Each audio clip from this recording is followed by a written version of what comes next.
नमस्कार दोस्तों, court marriage consultant के इस वीडियो में आपका स्वागत है। मैं हूं आपका अपना लॉयर हृदय कुमार। दोस्तों, आज का जो वीडियो है वो मई 2023 का अपडेट है और ये वीडियो आपके लिए बहुत जरूरी इसलिए हो जाता है कि इस वीडियो को देख करके आपको प्रोसीजर भी क्लियर हो जाएगा और जो अपडेट है वो भी मिल जाएंगे। साथ साथ आपको फ्यूचर में कभी मैरिज कराते हुए इस तरह की समस्या ना आएगी कि आपके साथ कोई फ्रॉड हो सके, क्योंकि कई बार कपल्स के साथ इस तरह का लोग फ्रॉड कर देते हैं जब उन्हें नॉलेज नहीं होती इन बातों की। तो सबसे पहले आप ये समझ लीजिए कि देखिए किन किन बातों पर नए अपडेट है। सबसे पहली चीज, बहुत सारे कपल्स का ये क्वेश्चन रहता है कि सर लड़की की एज कितनी है और लड़के की एज क्या है इस समय 2023 में। दूसरा ये है कि बहुत सारे कपल ये डरते रहते हैं कि सर हम आधार कार्ड का प्रयोग करें या न करें, क्योंकि आधार कार्ड पर इस तरह का प्रोसीजर रहा है कई बार कि ओटीपी जाने की संभावना आप समझते हैं, इसलिए आप सोचते हैं कि भाई आधार कार्ड का प्रयोग करें या ना करें। तीसरी बात, कौन से वो इंपॉर्टेंट डॉक्यूमेंट हैं यदि आप कोर्ट मैरिज करने जा रहे हैं तो आप उनका प्रयोग करें जिससे कि फ्यूचर में आपको समस्या ना आए।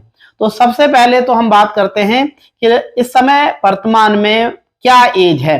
तो देखिए बहुत सारे कपल लगातार ये क्वेश्चन कर रहे हैं, उनको इस तरह का कंफ्यूजन है कि लड़की की एज 18 से 21 कर दी गई है। तो इस तरह का अभी कुछ भी नहीं है। वर्तमान में भी यदि आप शादी करना चाहते हैं और आपके जो साथी हैं उनकी एज 18 कंप्लीट हो गई है तो आप निश्चिंत होकर के अपनी शादी कर सकते हैं। यानी लड़की की एज 18 प्लस होनी चाहिए और लड़के की एज 21 प्लस होनी चाहिए। दूसरी बात, आधार कार्ड पर ओटीपी का जो प्रोसीजर था वो यूपी में 2018 में था। उसके बाद लगातार गवर्नमेंट ने वो प्रोसीजर हटा दिया है क्योंकि व्यवहारिक दिक्कतें आ रही थी। आधार कार्ड पर जब आपका ओटीपी जाएगा तो कई बार आपकी फैमिली के नंबर ऐड होते थे और उस तरह वो समस्याएं आती थी। जिन मैरिज में परिवार साथ नहीं दे रहा है या परिवार के लोग राजी नहीं हैं तो इस तरह की मैरिज कर पाना मुश्किल हो गया था। तो इसीलिए इस प्रोसीजर के बारे में भी आपको किसी भी तरह की चिंता करने की जरूरत नहीं है कि आधार कार्ड पर कोई भी ओटीपी जाएगा। आप चाहे एड्रेस में आधार प्रयोग करें, चाहे वोटर आईडी प्रयोग करें या कोई अदर एड्रेस का प्रयोग करेंगे, कोई भी किसी तरह की समस्या नहीं आएगी।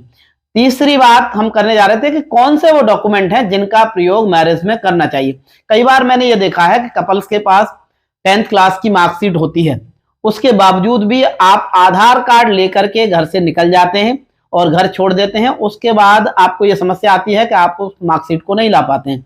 तो ऐसी स्थिति में यदि कभी आपके डॉक्यूमेंट में मान लीजिए आपने 10th क्लास की डॉक्यूमेंट प्रयोग नहीं किया है और उसमें आपकी एज कम निकल जाती है या कोई ऐसी स्थिति होती है तो आपको हमेशा समस्याओं का सामना करना पड़ता है।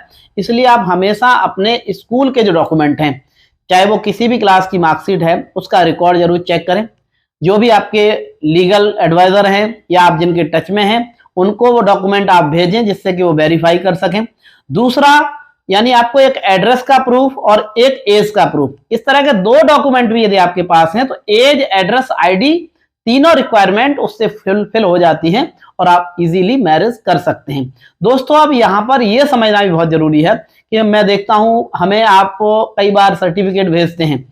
आज भी सुबह सुबह 2 कपल्स के इस तरह के सर्टिफिकेट आए हैं और आपको भी जब आप वीडियो देखते हैं या कहीं से नॉलेज मिलती है तो आपको भी समझ में आ जाता है जब भी आप हम लोगों के पास भेजते हैं कि हमारे साथ कुछ गलत हुआ है। तो आप ये ध्यान रखिए कि हमारे देश की जो संस्कृति है उस पर आधारित हमारे लॉ हैं। तो जब भी आपकी मैरिज होगी तो आप ये ध्यान रखें कि आप मान लीजिए मुस्लिम हैं तो जो आपकी इजी मैरिज यही है कि आप पहले रजिस्टर्ड काजी से आप निकाह करा लें। निकाह कराने के बाद गवर्नमेंट द्वारा अपॉइंट जो मैरिज अधिकारी हैं उनके समक्ष आपको प्रस्तुत किया जाए, यानी रजिस्ट्रार ऑफ मैरिज की कोर्ट में आपको प्रेजेंट करके जब वहां से सर्टिफिकेट जो जारी होता है वही लीगल सर्टिफिकेट होता है। कोई नोटरी, एफिडेविट, डीड, एग्रीमेंट या लीगल पेपर पर किसी तरह की कोई आपको एग्रीमेंट दिया जा रहा है तो बिल्कुल भी मैरिज के संबंध में लीगल नहीं है। और आपको समस्याएं जब आती हैं कि जब आपको इस तरह की कोई रिक्वायरमेंट आती है कि आपको सर्टिफिकेट की जरूरत पड़ती है, मान लीजिए आपके साथी को किसी ने नजरबंद कर लिया है और उस स्थिति में आप चाहते हैं कि आप कोर्ट जाकर के मदद ले सकें, तो उस समय आपको ये पता लगता है कि जो आपके पास डॉक्यूमेंट हैं वो प्रॉपर और जेन्युइन नहीं है, तो वहां आपका जो है समस्याओं का सामना करना पड़ता है। तो इस तरह की समस्याओं से आप बचने के लिए हमेशा पहले आप किसी भी व्यक्ति से कंसल्ट करें, उनके द्वारा जो सर्टिफिकेट प्रोवाइड किए जा रहे हैं उनको वेरीफाई करें, देखें और समझें, उसके बाद ही मैरिज करने का डिसीजन लें, तो आपके साथ फिर गलत होने से बच जाएगा। धन्यवाद।